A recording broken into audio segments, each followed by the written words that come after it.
पुराने जमाने की बात है। गुलिस्तान रियासत के एक छोटे से गांव के बीचों बीच अहमद अपनी कुम्हार की दुकान पर मिट्टी के खूबसूरत बर्तन बना रहा था। सूरज की रोशनी में उसकी मेहनत की चमक साफ दिखाई दे रही थी। वो गुनगुना रहा था कि आओ मिट्टी के बर्तन बनाए हम, जो रहे बड़े मजबूत। तभी गांव का सरदार हड़बड़ाता हुआ वहां पहुंचा और बोला, अहमद अहमद जल्दी चलो, तुम्हारी बीवी सलमा को दर्द जहर शुरू हो गया है। मैंने दाई को तुम्हारे घर भेज दिया है, लेकिन तुम्हारा वहां होना बहुत जरूरी है। जल्दी जल्दी चलो। अहमद बिना वक्त गंवाए अपने घर की ओर सरदार के साथ पहुंच गया।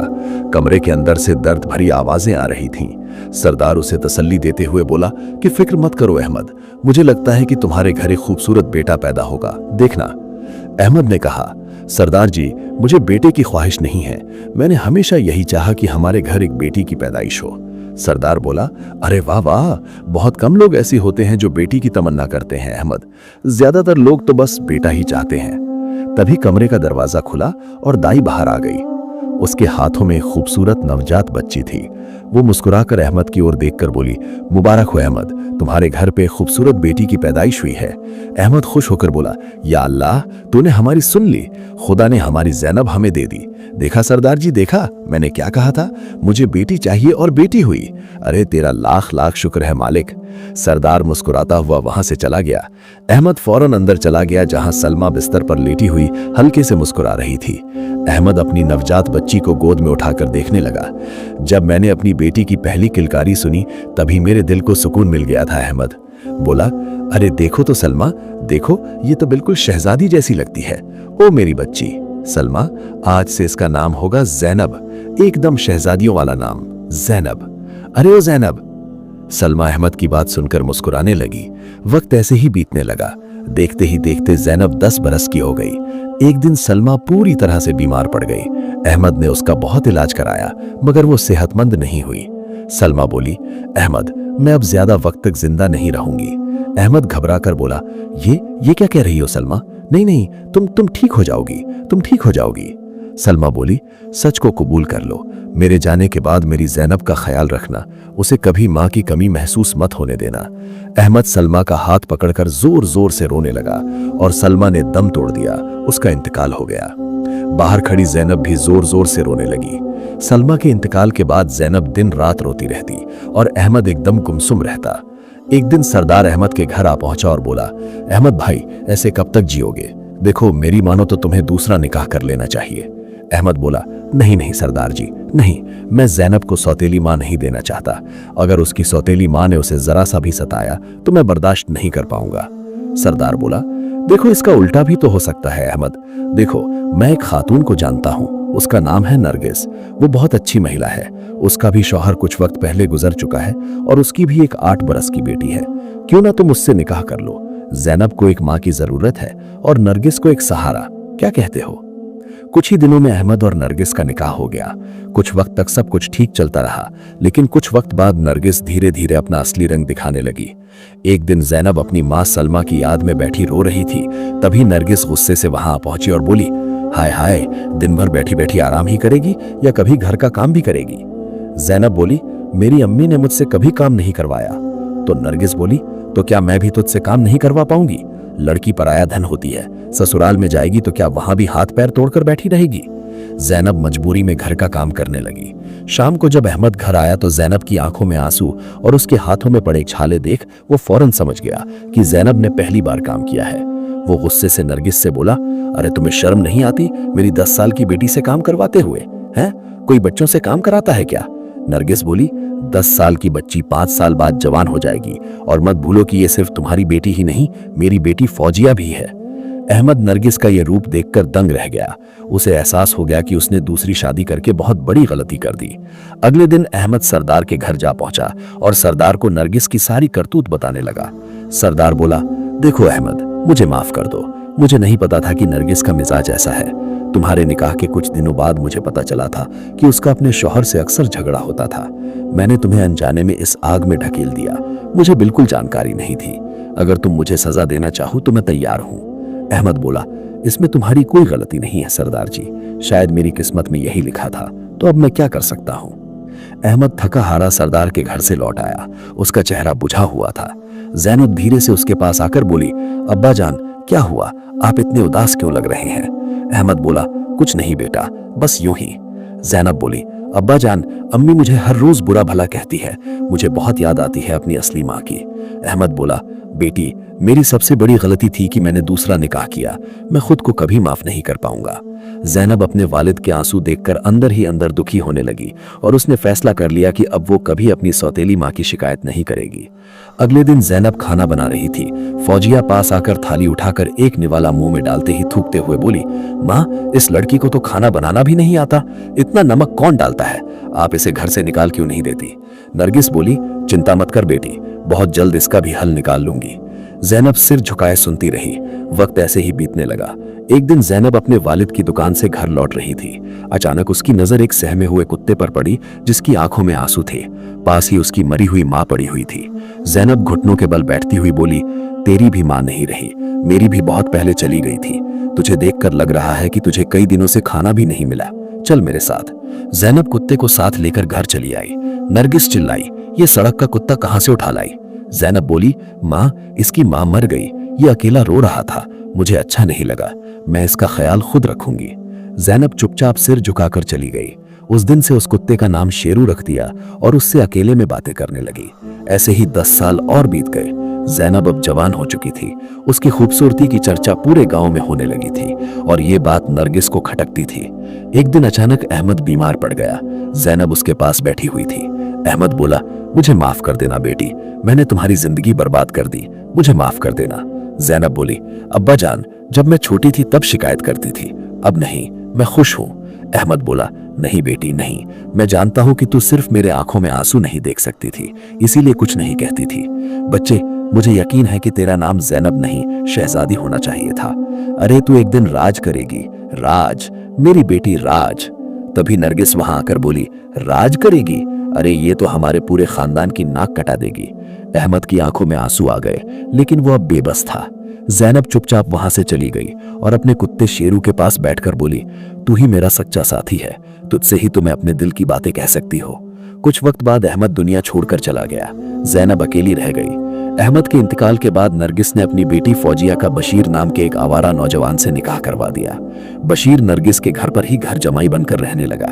एक दिन बशीर अपनी सास नरगिस से बोला, अरे अम्मी जान, इस जैनब को धक्के मारकर घर से बाहर निकाल दीजिए, इस गांव का सरदार इस पर कुछ ज्यादा ही मेहरबान रहता है, कहीं ऐसा ना हो कि ये घर और दुकान उसी के नाम करवा ले।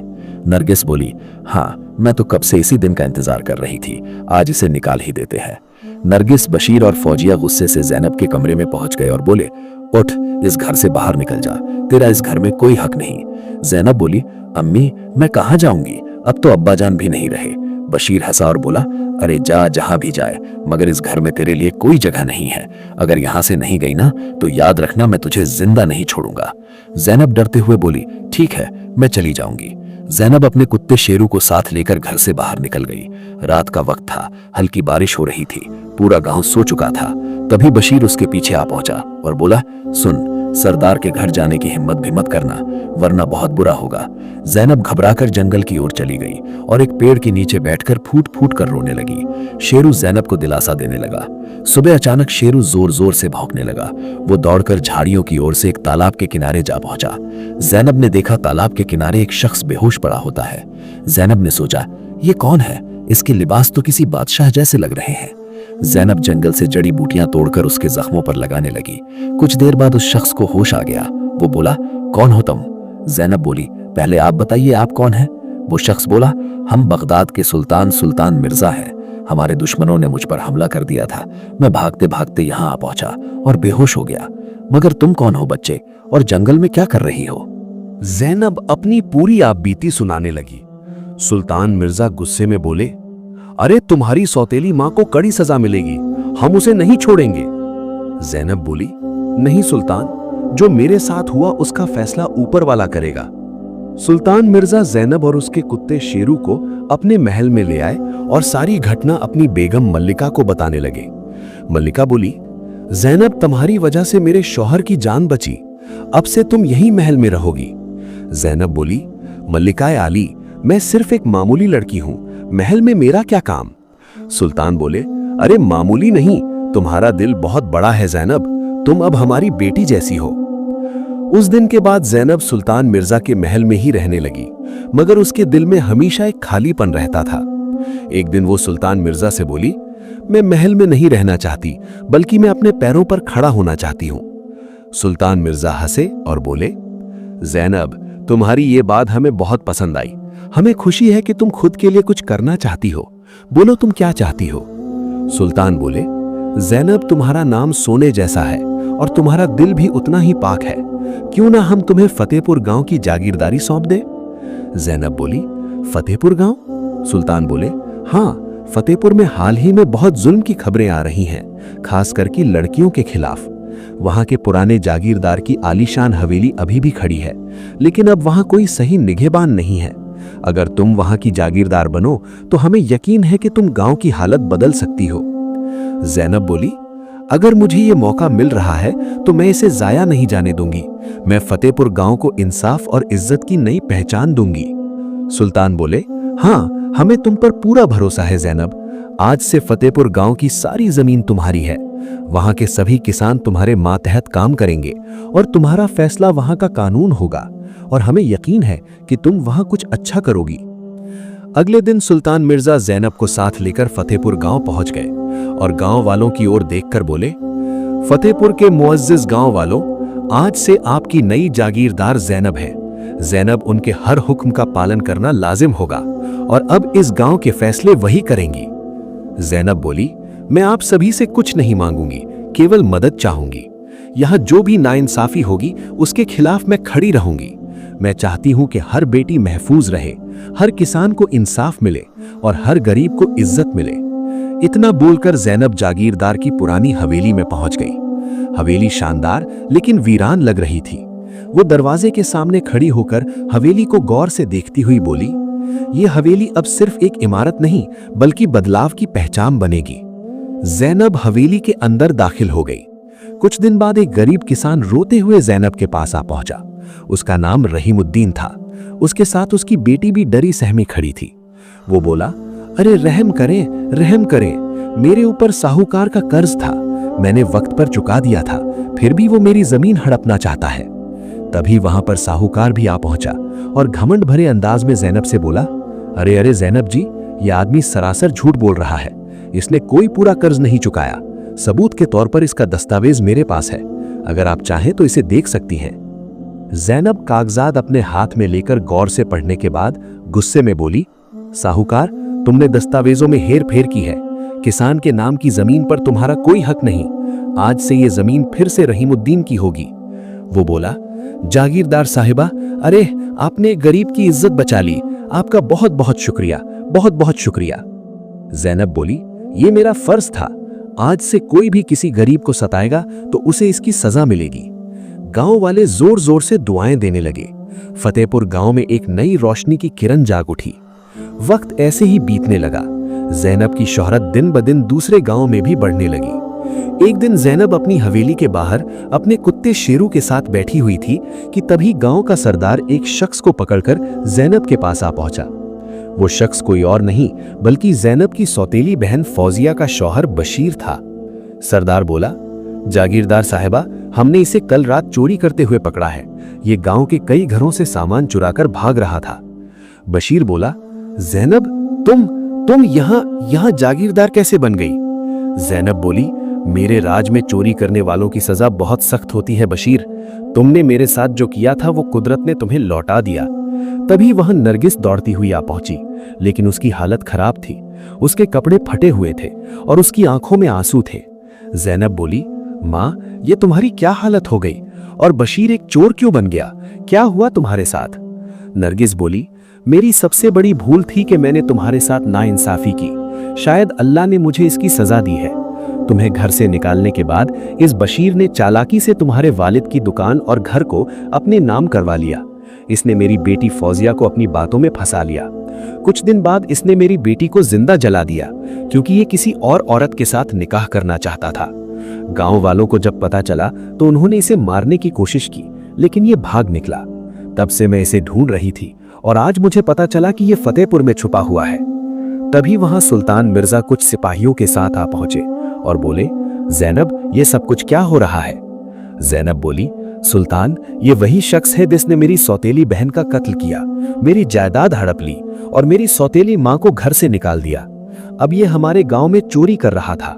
ऐसे जालिम को जिंदा रहने का कोई हक नहीं है, इसे फौरन मौत की सजा दी जाए। सिपाहियों ने बशीर को पकड़ लिया और उसे फौरन मौत के घाट उतार दिया। सुल्तान मिर्जा फिर जैनब की ओर देखकर बोले, जैनब, अब तुम्हारी सौतेली मां का क्या किया जाए? जैनब बोली, मैं अपनी सौतेली मां को अपने साथ नहीं रख सकती।